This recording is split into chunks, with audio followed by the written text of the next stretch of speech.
Picacho Peak RV Resort. It's a 55 and older, but they let us bring our grandkids and everything. They said as long as you're only staying for a couple days, they're totally fine with it. So this was a pretty amazing park. It had a library, pickleball, it had shuffleboards, it had a pool, it had a bocce ball, cornhole, showers, movies, books, puzzles and games.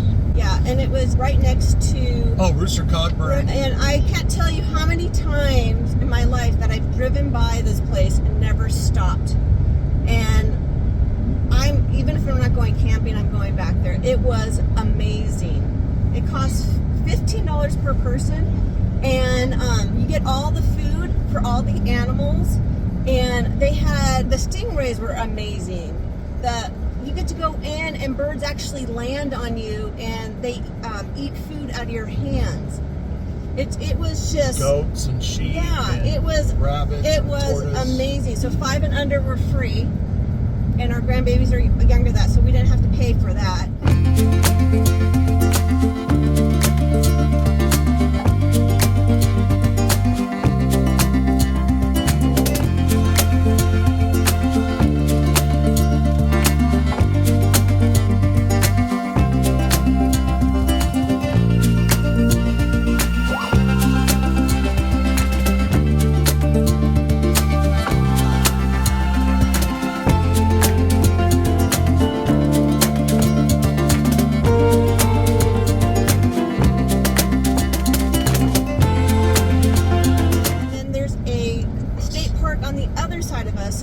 Camping too. Yeah, that's Picacho Peak State Park. So the hiking trails there, they went from 1/10 of a mile to 2.6 miles if you want to go up to the peak and back. But yeah, first hike in a long time with the grandkids, so we just took the 3 smallest ones. But it was a nice couple hours in the park. It was warm though. It was in the 90s. Of course, it started warming up out here in Arizona, so that was the only downfall on that. As you all know, I'm the picky one out of the group.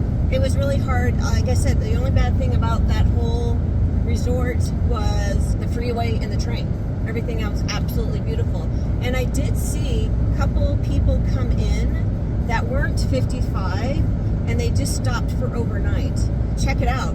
It was, if you need to make a stop somewhere on the I-10, it'd be a good place to take a break for an overnight. And if you wanted to go do those places, oh yeah, they had free internet in the library. But they don't have cable or any Wi-Fi signals for the campsites. So we had to kind of blow through some of our hotspot time, but it worked. We only needed the TV for a couple hours at night. Yeah, and it is full hookup too. Yeah, full hookups. Water pressure was 65 pounds per square inch. Never had a water flow problem at all. No sewer smells coming out, so it's very well maintained. 50 and 15 amp. I didn't see a 35 amp plug, but just get an adapter. But other than that, yeah, it was great for easy in, easy out. I don't know if you could do a couple. I mean, people do stay there months at a time, but I would like to explore and stuff like that. So I don't know if I would get bored. But for like a good week or so, I think it would be amazing.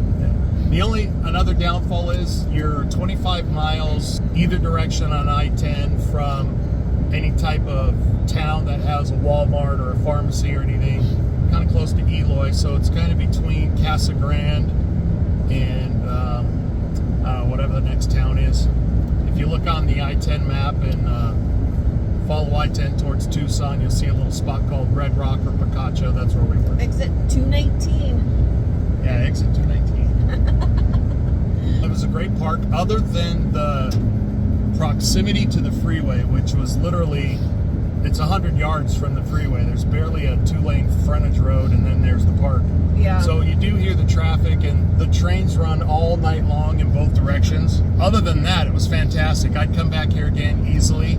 Give it a 4.5 cactus easy, without a problem. It'd get a 5 if it wasn't so close to the freeway. Yeah, I would give it a 4.75. That's how much I liked it. So, I mean, it was clean and everything. I mean... Everybody was friendly. Oh my gosh, everybody's friendly. So, like, people actually live here, too. There's, like, mobile homes. snowbirds. Yeah, they're snowbirds, which if you don't know, it's people from the snow flock to Arizona in our winter because it's beautiful here. So, But yeah, it's been great. We've got it's less than an hour from where we live, so it was really easy to get here too. So for your quick weekend trip, if you're here in the valley, if you base out of Arizona, if you need a quick place to stay, real easy pull-throughs for the most part, and we pulled in and pulled out without a problem. Still have room to park the truck behind the rig, so it was really nice. Paved patio on each one, a little privacy fence by your patio. Great trip.